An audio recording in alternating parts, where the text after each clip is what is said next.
Barack Obama consiguió un segundo mandato como presidente de Estados Unidos, lo hemos informado en extenso en las últimas horas, una ajustada elección si uno considera los votos de las personas que fueron a sufragar, no así de pronto en la medición por los delegados. Esto frente, recordemos, a Mitt Romney. El voto latino, el afroamericano, fue decisivo, dicen algunos, y ahora Obama enfrenta un difícil escenario.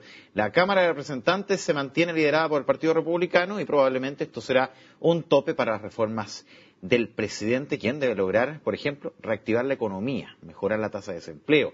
Son temas que van a ser sin duda importantes en estos próximos 4 años. Vamos a conversar sobre qué vendrá para Obama en este segundo periodo, cuáles van a ser sus próximos desafíos. Está con nosotros el cientista político del Instituto Libertad, Patricio Gajardo. Patricio, bienvenido, muchas gracias por estar con nosotros. No, gracias a ti. Patricio, ¿cuál es el primer balance que se puede hacer a propósito de un triunfo ajustado, la votación en estricto rigor, Sí.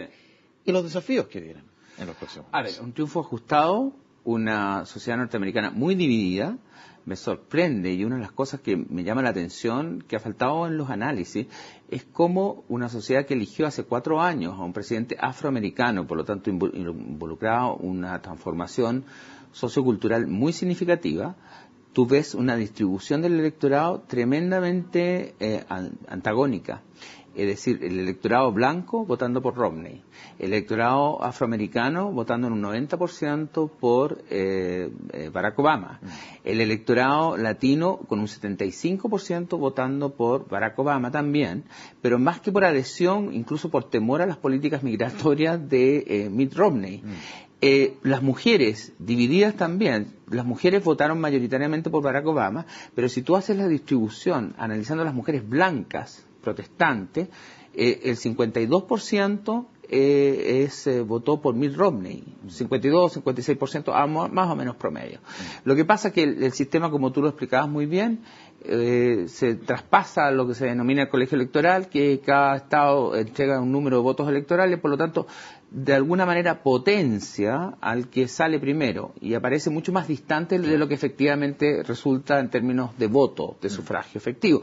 Pero vuelvo a insistir que a mí lo que más me ha llamado la atención es el nivel de fractura racial, porque pareciera ser que más que un tema ideológico, hay un tema de raza, en una sociedad que se supone es muy multicultural y muy integrada entre todos los sectores. Vemos que no es así.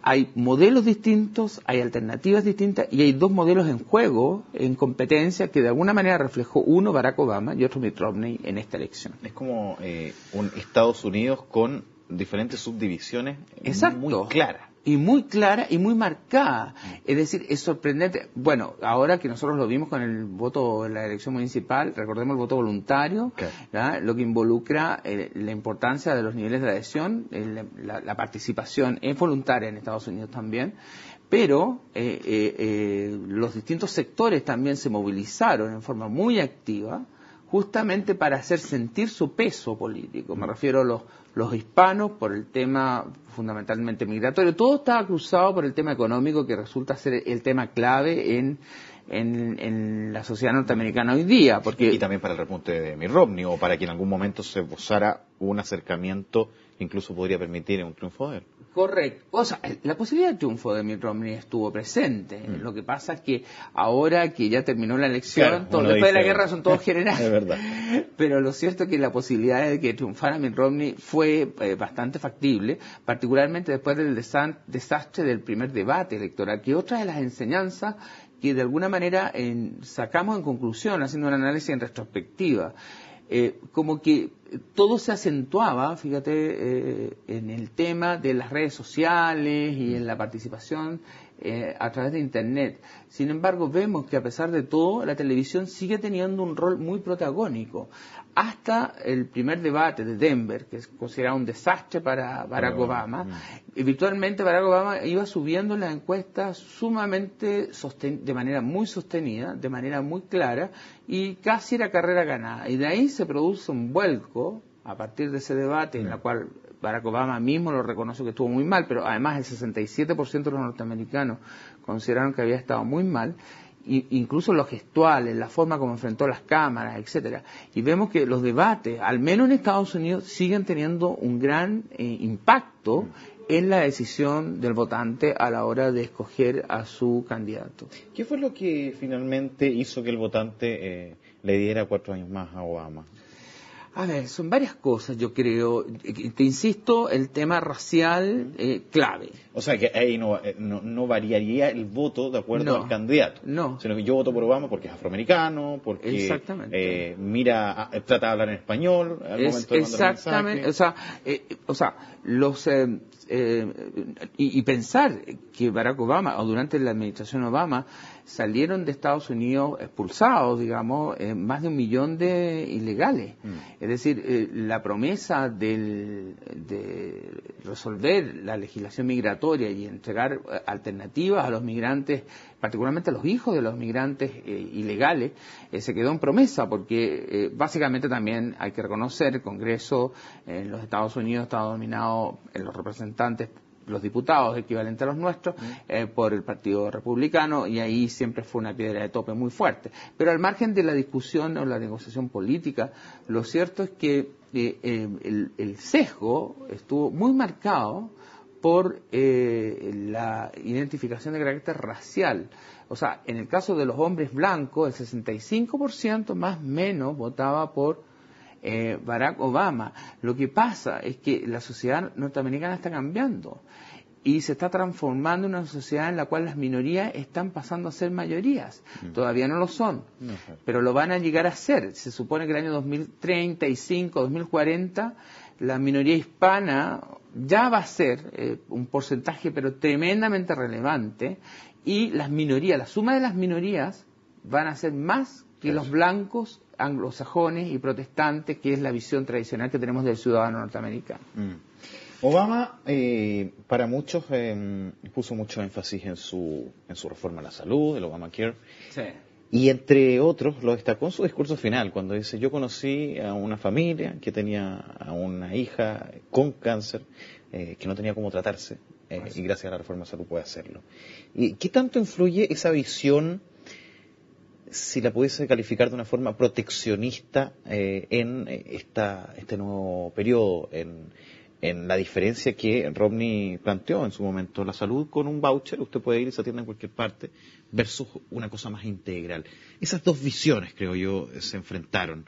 Ideológicamente es correcto. ¿Por qué votaron por esa ideología y no por la otra? A ver, en ese sentido, en el plano ideológico, claramente Barack Obama hace una apuesta a una sociedad que tiene que resolver problemas de cohesión social más relevante, que hay un porcentaje significativo de norteamericanos que, a partir justamente de la crisis del 2008, están en situaciones desmedradas y que por lo tanto necesitan la ayuda del Estado.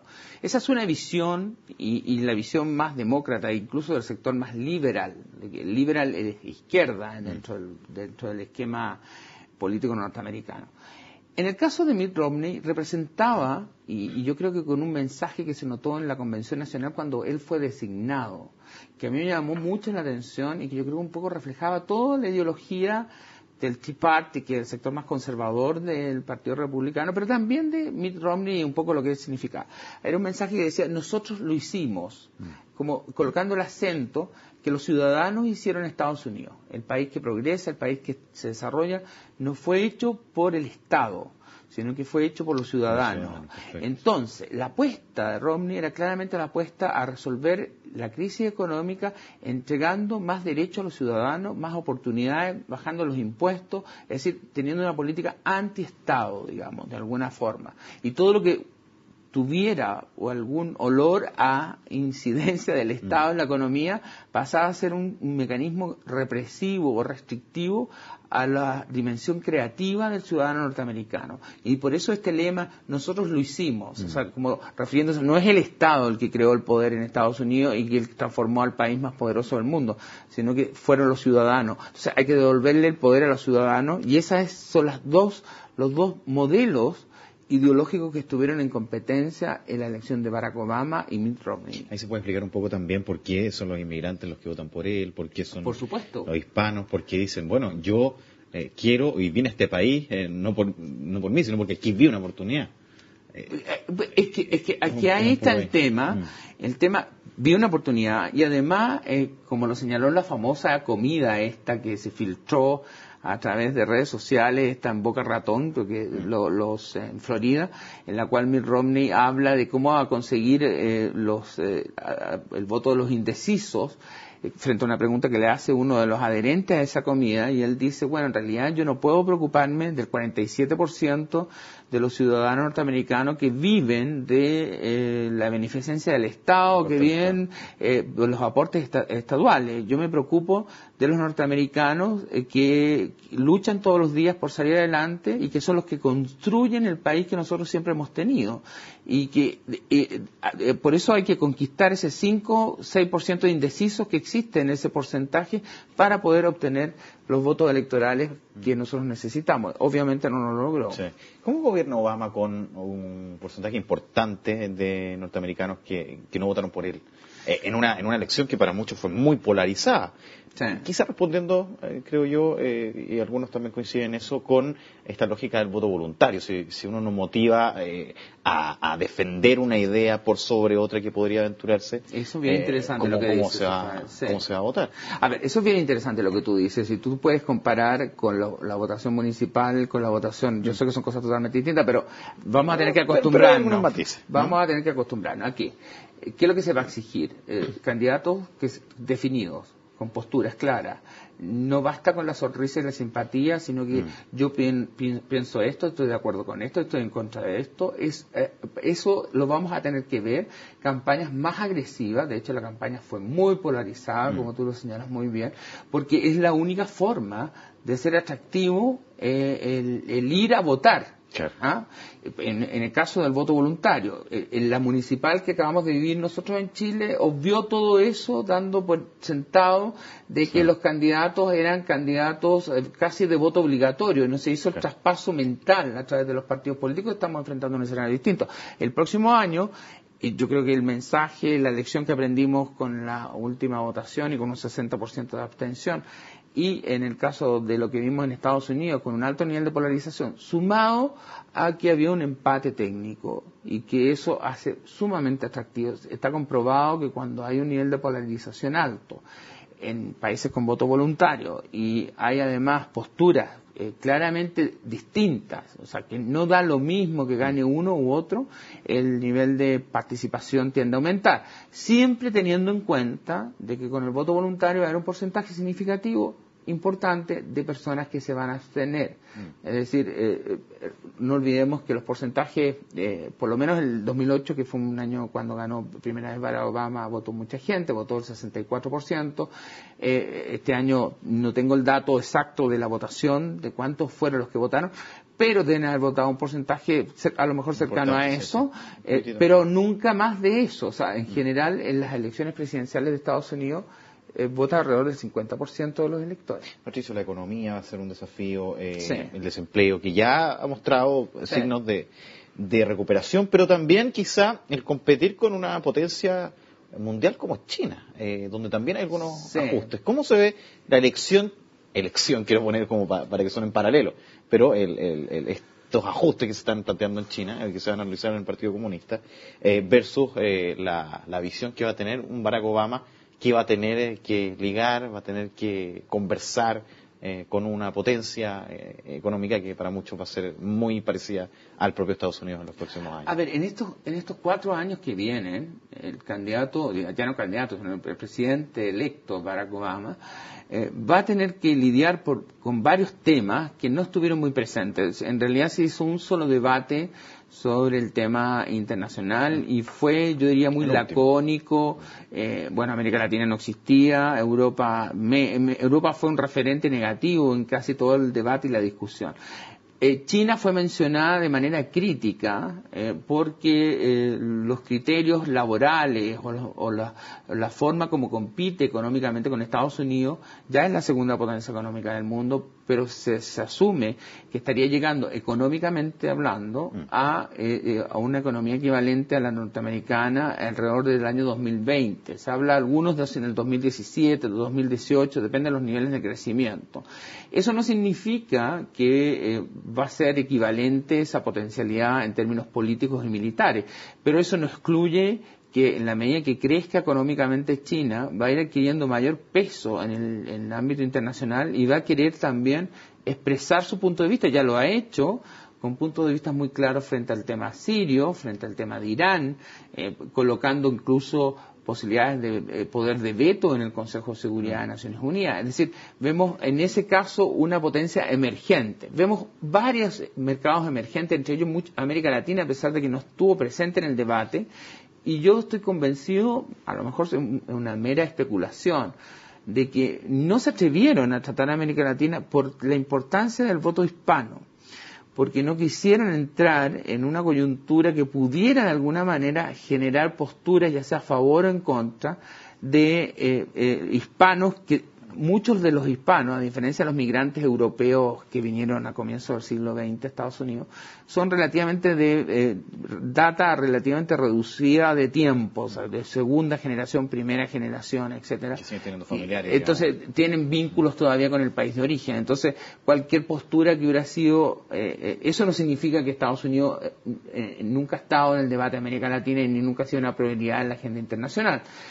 Pero, está el caso chino, yo creo que la prioridad y que quedó marcada está el tema del Islam para los norteamericanos. Y eso quedó marcado en el debate internacional que fue el último, en el cual el eje giró en el tema del Medio Oriente, la posibilidad de una nueva guerra en la cual Romney se planteaba derechamente de apoyar a Israel en un ataque a Irán en caso de si Irán continuaba con su programa de enriquecimiento de uranio para tener bombas atómicas, y por lo tanto en eso no había decisión, no había indecisiones, sino que había decisiones. Y en el caso de Barack Obama vemos algo distinto. El legado que deja Obama, que no es menor, que es un presidente que no ha entrado en nuevas guerras de parte de Estados Unidos, intervino en Libia, pero intervino como parte de una decisión de la OTAN y colectiva, no una decisión del país solo, y ha ido saliendo a Afganistán, saliendo de Irak, tomando la decisión, ultimó a Osama Bin Laden, que no tiene un tema simbólico, pero que es ciertamente muy relevante, por lo que eso involucra para la percepción del ciudadano norteamericano con respecto a su seguridad. Es decir, ahí en el plano internacional Barack Obama sí puede mostrar grandes avances.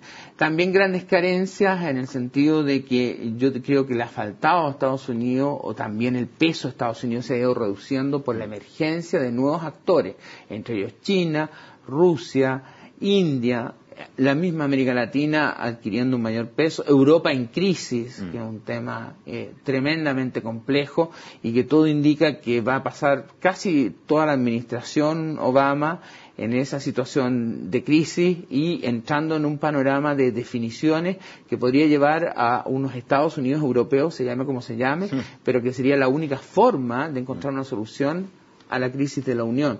Entonces, son muchos temas en los cuales el presidente norteamericano, Barack Obama en este caso, va a tener que tener definiciones claras y precisas. Yo creo que ahí tenía una ventaja tremendamente elevada Barack Obama a Mitt Romney. Mitt Romney es un empresario muy rico, pero con carencias significativas en el plano internacional. Sí. Sin duda va a ser importante. Patricio, a ver si en otra ocasión podemos analizar también esas aristas, sobre todo con lo que se va a definir en China en los próximos días. Muy importante. Así que a ver si te invitamos en otra jornada. Encantado, pues, un placer. Igualmente. Patricio Bajardo, cientista político del Instituto Libertad, con nosotros analizando lo que fue la elección que tiene a Barack Obama 4 años más en el gobierno norteamericano. Hasta aquí dejamos una entrevista de CNN Chile.